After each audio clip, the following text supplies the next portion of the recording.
अस्सलाम वालेकुम, welcome back to my new vlog. उम्मीद करती हूँ आप लोग सब लोग अपने घर में खैरियत से होंगे। अल्लाह का शुक्र है हम लोग भी सब खैरियत से हैं। और जी वेलकम बैक। तो ये उसी दिन का व्लॉग है जिस दिन मैंने ग्रॉसरी की थी, और ये ग्रॉसरी लेके मैं रात को थोड़ा सा लेट आई थी क्योंकि वहाँ से सीधा मैं अपनी अम्मी की तरफ चली गई और थोड़ी देर वहीं पे बैठी, खाना वगैरह भी वहीं पे खाया। वहाँ पे मैंने व्लॉग नहीं बनाया, लेकिन ये फिर मैं घर आ गई थी काफ़ी लेट। तो फिर मेरे साथ मेरे हस्बैंड ने मिलके तो ये सारी सब्जियां वगैरह भी हम लोग लाए थे। और सारी मैंने कंप्लीट अपनी सब्जियां वगैरह तो आपको पता है हफ्ते या 2 हफ्ते बाद फिर दोबारा आती हैं, लेकिन जो दूसरी ग्रॉसरी होती है जैसे दालें, चावल, आटा, तो ये सब चीज़ें जो थीं वो मैं एक ही महीने में एक ही दफ़ा लेके आती हूँ। तो जी मैंने आज आपसे अपना एक्सपीरियंस शेयर करना है कि ये चीज़ें कैसी निकली। तो मुझे तो दालें देखने में भी बहुत साफ़-सुथरी लगी, आपको भी नज़र आ रहा होगा। तो दालें भी साफ़ थी और रेट भी जो थी ना वो जो हम लोग आम मार्ट से या किसी बड़े स्टोर से लेते हैं ना, जैसे पंजाब कैश एंड कैरी या मदीना कैश एंड कैरी या इस तरीके से इम्तियाज़ वग़ैरह, तो दालें सेम वही चीज़ थी, कोई दालें गंदी नहीं थी, साफ़-सुथरी दालें थी। तो मैंने बड़ी देख के, क्योंकि फिर मुझे खुद भी ज़ाहिर-सी बात है मैनेज तो मैंने खुद ही करना था। अगर मैं गंदी दालें लेकर आती तो फिर मुझे साफ़ करनी पड़ती, और ये लेकिन ये है कि ये अगर इसका रेट कम था तो चीज़ें भी मुझे वैसी ही सारी साफ़-सुथरी मिली थी। तो चीनी का रेट भी आम से कम था, दालों का भी, जो लाल लोबिया होता है, ये मैक्रोनी जो थी, ये भी मैं लेकर आई थी, और ये भी जो थी ना वो आम रेट से बहुत ज़्यादा कम थी। तो क्योंकि ये यहाँ पे जो होता है वो गवर्नमेंट का जो उन्होंने रेट लगाए हुए होते हैं, वो एक सस्ता बाज़ार के नाम से था, तो मैंने कहा चलें चेक करते हैं, चेक करने में क्या है, और ज़रूरी तो नहीं है आप बड़े-बड़े मॉल से ही जाके ये सारी अपनी जो ग्रॉसरी है वो करें और अपना जो ऊपर इतना बर्डन डालें। तो दालें बाकी मैं पका के देखूँगी कैसी उसका टेस्ट होता है, या वो जल्दी गलती हैं, या वो मैं आपसे साथ-साथ अपना जो एक्सपीरियंस है वो शेयर करूँगी। अभी तक तो मैंने फ़िलहाल कोई चीज़ उसमें से पकाई नहीं है, क्योंकि अभी पिछले ही मंथ का जो कुछ सामान था तो वही अभी चल रहा है। तो जैसे ही मैं अपने न्यू ग्रॉसरी स्टार्ट करूँगी यूज़ करना तो मैं आपसे शेयर करूँगी। तो इतना ज़्यादा उस दिन इतना काम था, 11 बज गए थे, और यहीं से मैंने ये मुझे मग बहुत पसंद आए थे, तो मैंने वहाँ से 1-2 चीज़ें और ली। और मैं ऐसी चीज़ लेने के लिए नहीं गई थी, लेकिन वो क्या है ना, आपको अगर कोई चीज़ अच्छी लग जाए तो फिर आप ले आते हैं। तो फिर बस ये जार्स थे, और ये मैंने जो है ना वो मग भी साथ ले लिए थे। हालाँकि मेरे पास इतने ज़्यादा मग पड़े हुए हैं, लेकिन फिर भी जब भी जो लेने में कप गई थी, तो कप के डिज़ाइन अच्छे थे, लेकिन वो जैसे ना ऊपर से बहुत ओपन थे। तो ये बस जी उस दिन बस ये सारी मैंने ग्रॉसरी समेटी, मसाले वगैरह अभी मैंने रीफ़िल नहीं किए, क्योंकि अभी मैंने थोड़े दिन पहले ही रीफ़िल किए थे, और अभी मैंने डब्बे वगैरह सब वॉश करने हैं, वॉश करके फिर ही मैं नए मसाले रीफ़िल करूँगी। तो ये नेक्स्ट डे है, नेक्स्ट डे भी दोपहर का टाइम है, और जी आज मैं बना रही थी साग। साग मैं आपसे कल शेयर करूँगी, कल के व्लॉग में, तो क्योंकि व्लॉग बहुत लंबा हो जाता है, और वैसे भी जो है वो आप लोग इतना लंबा व्लॉग अभी मेरा देख ही नहीं रहे हैं। हार्डली आई थिंक 1.5 से 2 मिनट का व्लॉग देखते हैं, आई थिंक स्किप करते हैं, या क्या प्लीज़। मैं इतना सारा दिन मेहनत करती हूँ, छोटे-छोटे क्लिप लेती हूँ, सारा कुछ आपके साथ शेयर करती हूँ अपनी डेली रूटीन का। तो ये जो मेरा काम होते हैं ना, जैसे कोई भी खाना बनाना हार्डली मेरा आधा घंटा लगता है, लेकिन जब आपने वीडियो भी साथ शूट करनी होती है और साथ-साथ काम करना होता है तो मेरा घंटे से 1.5 घंटा लग जाता है।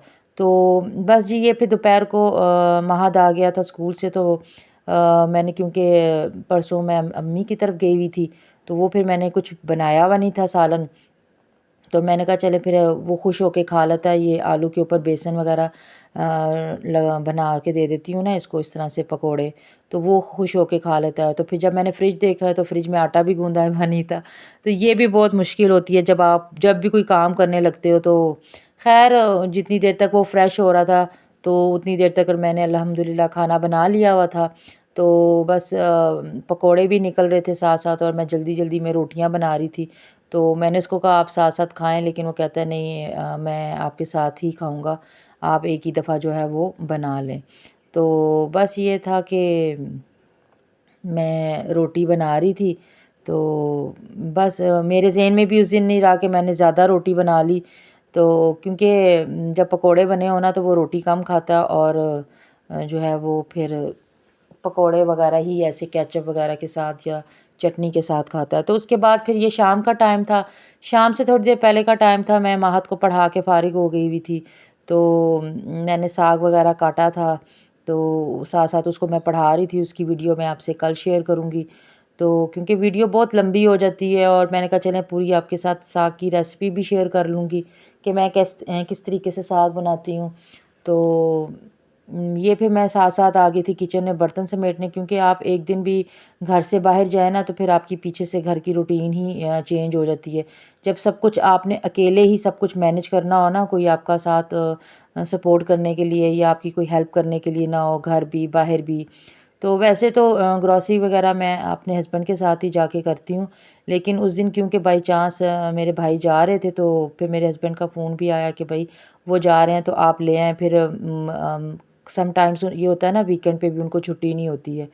तो वो फिर वो कह रहे थे कि फिर आप जो है ना वो बस जी मैं चीज़ें देख रही थी, ऑर्गेनाइज़ कर रही थी साथ-साथ। कभी-कभी कैबिनेट भी ऑर्गेनाइज़ करने में टाइम लग जाता है। तो कौन-सी चीज़ कहाँ पड़ी हो, कभी-कभी मेरे से ही आगे पीछे रखी जाती है और फिर दोबारा से मुझे जो है ना वो सारी चीज़ें ऑर्गेनाइज़ करनी। बस ये साथ-साथ थोड़ी-थोड़ी मैं क्लीनिंग भी कर लेती हूँ, क्योंकि बाद में फिर आपने खुद ही जो है वो और मेरी वैसे भी आदत है, जब मैं किचन में खड़ी हूँ ना तो साथ-साथ ही ये सारी चीज़ें वाइंड अप कर रही होती हूँ। तो जी बस ये उसके बाद मैंने व्लॉग कोई नहीं बनाया था। हम लोगों ने चाय वगैरह पी, चाय पी के तो फिर मैं अपनी एडिटिंग का काम करने लग जाती हूँ और माहा जो होता है वो अपनी स्क्रीन यूज़ कर लेता है। तो उसके बाद फिर इसके पापा आ गए थे, तो मैंने कहा चलें अब मैं जल्दी से रोटी बना लूँ। तो क्योंकि खाने में आज मैंने बनाया था साग, तो साथ में रोटी बना रही थी और दही भल्ले भी मैंने बनाए थे, वो उसकी वीडियो मैंने आपके साथ शेयर कर दी हुई है। मेरे चैनल पे जाके जो है वो ज़रूर देखिएगा। और बस साथ-साथ दूध बॉयल कर रही थी, तो मेरे हस्बैंड आते हुए कुछ ना कुछ ले आते हैं, जैसे फ्रूट्स में या कुछ ऐसे जो घर में ज़रूरत हो। क्योंकि ये फ्रूट और सब्ज़ी ऐसी होती है कि ये आपके साथ-साथ ही पूरा मंथ चलता है, ये पूरे मंथ की आप इकट्ठा ला के नहीं रख सकते हैं। तो आजकल वैसे भी सर्दी है, फ्रूट इतना ही लाते हैं जितना वो खाया जाए, तो वरना फिर फ्रिज में चला जाए तो फिर बिल्कुल भी कोई नहीं खाता। तो बस ये थी मेरी आज छोटी-सी रूटीन मैंने आज आपके साथ शेयर की, और आज मैं आपके साथ एक बहुत इंटरेस्टिंग सी चीज़ शेयर करूँगी, वो होगा आगे आपको मैं दिखाती हूँ। तो बस ये मैं खाना-शाना बनाया और खाना खाने के बाद फिर माहत के, क्योंकि दूध मैंने बॉयल होने के लिए रख दिया हुआ था, वैसे तो वो अगर लेट हो जाए तो वो बिल्कुल नहीं पीता, इसलिए मैं साथ ही उसको दूध बॉयल करने लग जाती हूँ ताकि वो पी के ही सोए। तो ये है जी जादुई मग। कप नहीं है, सॉरी, मग है। ये जादू है इसमें, आप कैसे जादू है ये अब आप अपनी आँखों से देखिएगा। बिल्कुल ब्लैक कप है और एकदम से जो है ना इसके ऊपर जो है वो पिक्चर आना स्टार्ट हो जाएगी। तो ये काफ़ी अरसे से मेरे पास है। तो आज अचानक से ही माहत को याद आया कि मामा मुझे उसी मग में दूध पीना है। तो ये देखें जी, ये इसके ऊपर इसकी और इसके पापा की पिक्चर है। तो ये वैसे तो इस तरह के मग मिलते हैं, मतलब उसके ऊपर पिक्चर बनी हुई होती है और हम लोग बनवाते भी हैं। लेकिन मैं जो हूँ ना ये मग ऐसा है कि बस इसके बीच जब कोई गरम चीज़ डालें तो ये उसमें अपनी पिक्चर शो करता है। अदरवाइज़ फिर क्या होता है कि जब इसके बीच से कोई भी चीज़ निकाल दें, यानी कि ये कूल हो जाए, तो ये दोबारा से ब्लैक हो जाता है। तो ये था जी मेरा आज जादुई कप। तो सॉरी, फिर कप मैं कह रही हूँ, मग है ये।